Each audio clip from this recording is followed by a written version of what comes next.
Hello, this is Tim from Vintage RC Garage. Today I'm going to do a complete build of the Tamiya Fox 5851 in normal time. I'll provide the time lapse in another video. I hope you like it. I bought 3 Foxes back in April of 2013 with the intent of restoring them. I think that people were getting rid of them before the NovaFox re-release came out.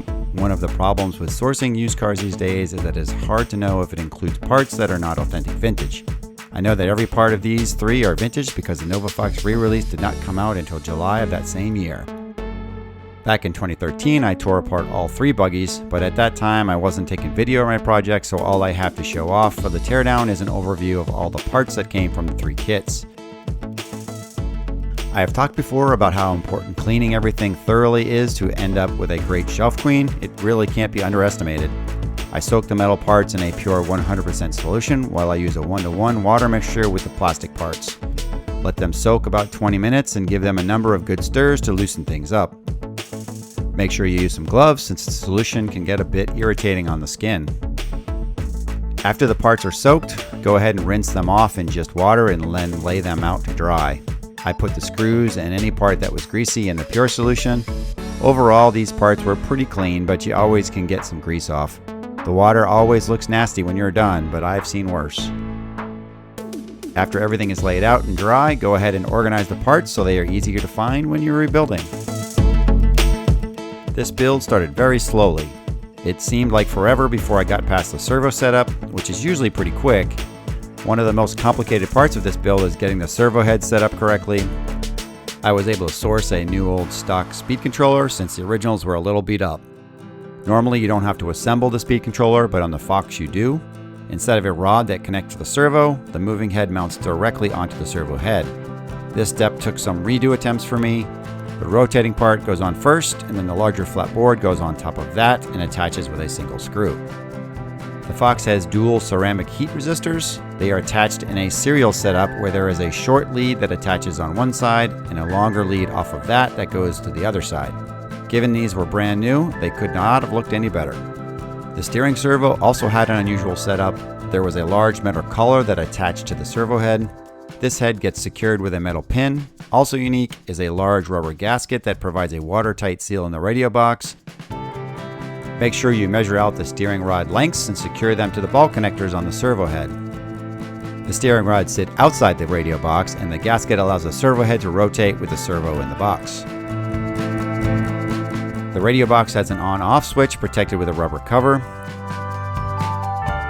Most complaints about the Fox is how hard it is to get into the radio box after it is fully assembled. Secure the on-off switch with a pair of screws and insert a body mount in the front. Attach the throttle servo from underneath to the chassis at an angle.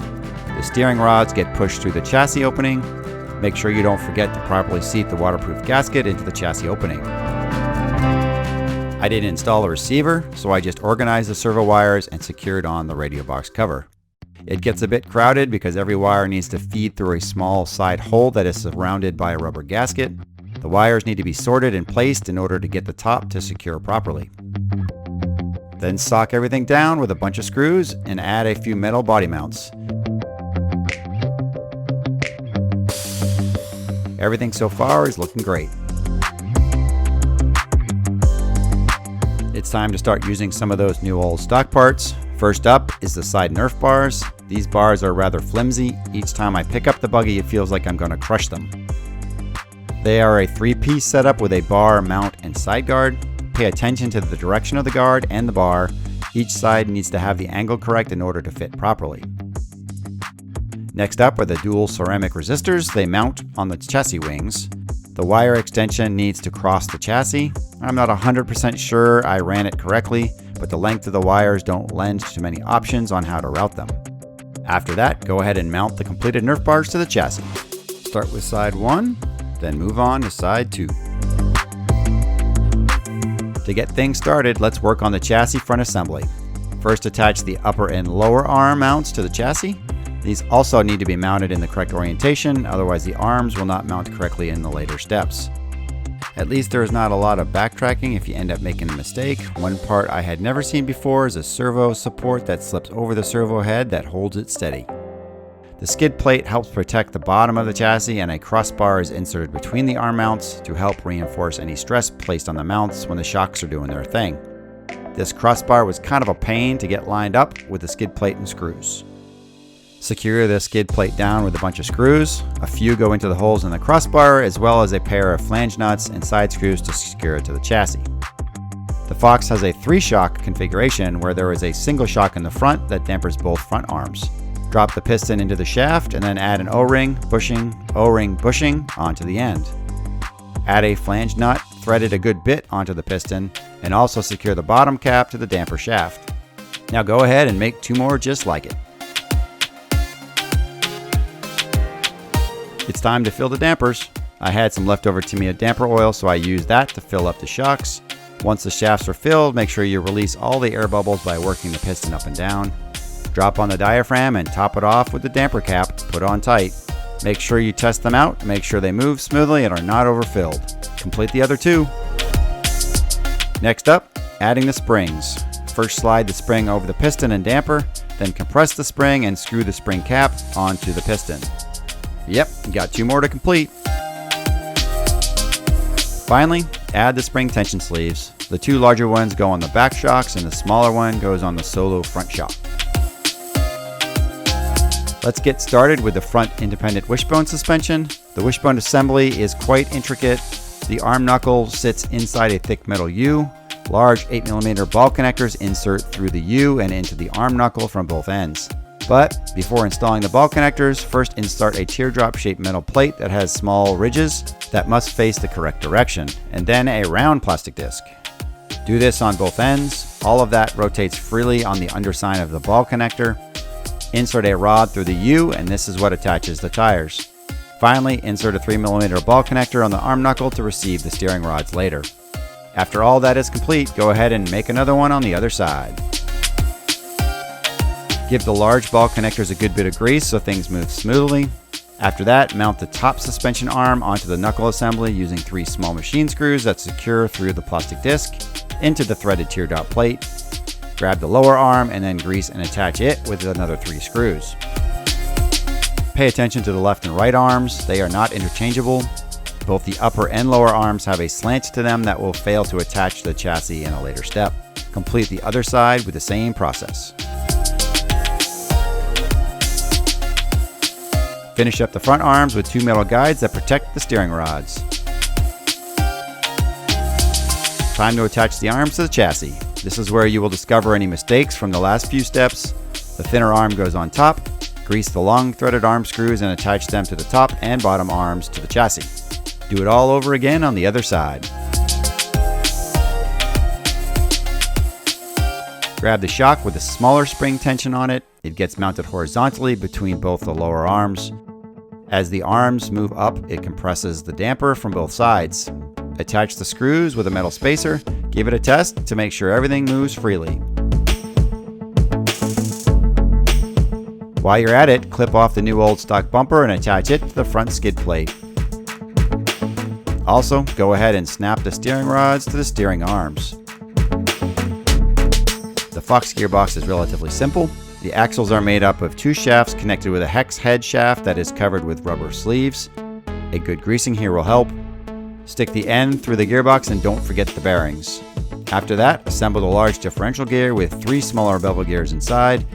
The 2 larger bevel gears go on the outside of the bigger gear. Generous grease is key here.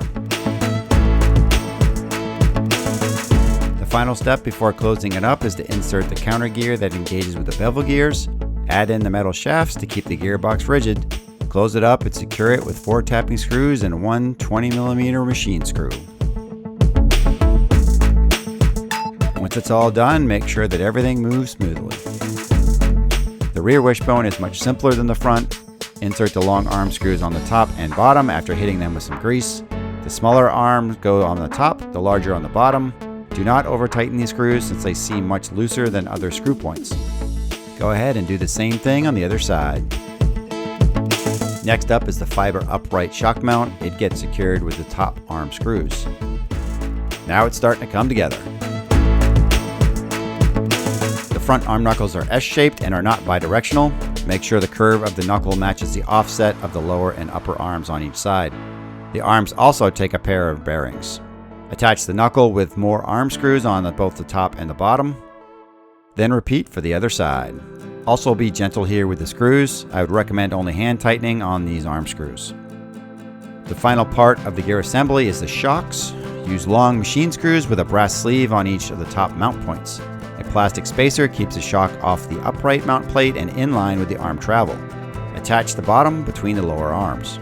Repeat for the other shock. Give the shocks a flex. Things are starting to come together. The Fox uses a 540S motor, an upgrade from most Tamiya models. The S has extra power from the 27 turn wires versus 35 in the standard 540. Secured the motor with a motor mount and a pair of screws. The front skid plate is new old stock also. It goes under the gearbox. The plate aligns with some notches built into the gearbox. After it goes on, you can attach the motor guard to the skid plate and gearbox assembly. The gearbox attaches to the chassis by seating one into the other. It attaches with a number of screws. This is the part where it gets difficult to maintain since these screws need to be removed in order to gain access to the gearbox. Add the metal clips and secure them. This is a pivot point for the battery cover. Make sure you only secure one side and then insert the cover before securing the other side. Use body clips to secure the cover for easy battery replacement. Now we have an almost functional buggy. I decided later to replace the new old stock bumper with the original since the original still had the decals. Before that though, I needed to remove the scratches and gouges. I protected the decals with some painter's tape. Start with 80 grit paper to get the big things out, then move progressively finer with 150, 220, 320, and wet with 1000 and 1500 sandpaper.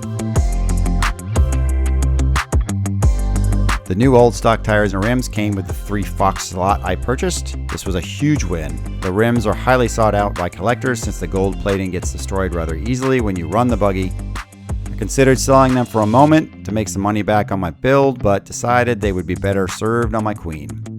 The gold rims are rare on Tamiya models. They certainly do attract attention. The new tires finish it off. Man, they look sharp. Both the inside and outside of the front tires get bearings for maximum speed. Time to drop the tires on the chassis to make it a completely functional build. The 2 thin groove tires go up front. Attach both the left and right with the standard luck nut. The wider spike tires go in the rear for maximum traction. Don't forget the pin that locks the tire mount, which locks the tire to the axle. Repeat that again on the other side.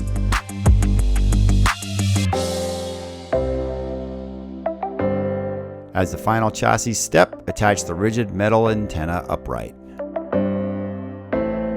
The painting seems like it should be quick, but just the driver took me a better part of a day. The body was sprayed with XF2 flat white. The helmet was sprayed with X2 gloss white. I made a huge mistake on the head. When I went to attach the head to the body, I realized that I had failed to insert the connector inside the helmet that allows the head to secure to the body. In order to fix this, I had to split the helmet back open and insert it, which undid a day's worth of painting. Needless to say, there was a period of kid-unfriendly vocabulary that rang through the house at that moment. I will spare you the pain. The helmet had gloss black around the bottom and also inside around the face. The steering wheel was done in X1 gloss black. The base and the shoulder straps were done in XF1 flat black. I chose XF72 brown for the driving gloves. The next touch was X11 chrome silver for the strap buckles and the bodysuit zipper. The last body detail was a strip of flesh neckline that shows below the helmet in XF15 flat flesh.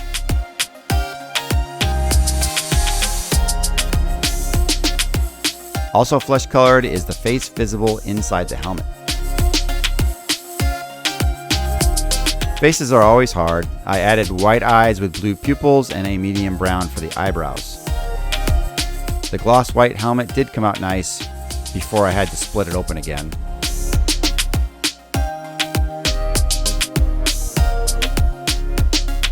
All that's left is to attach the head to the body and secure the driver into the chassis. This is the step I found my big blunder.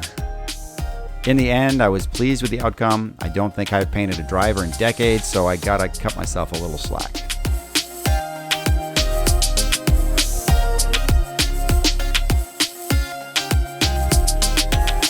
Once the driver is attached to the chassis, the build is complete.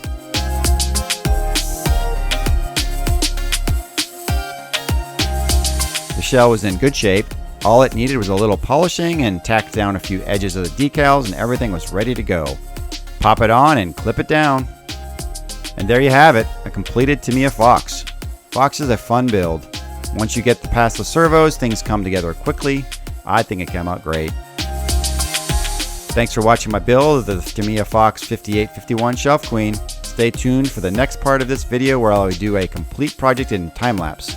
Subscribe to my channel and catch all my new and exciting content. See you next time.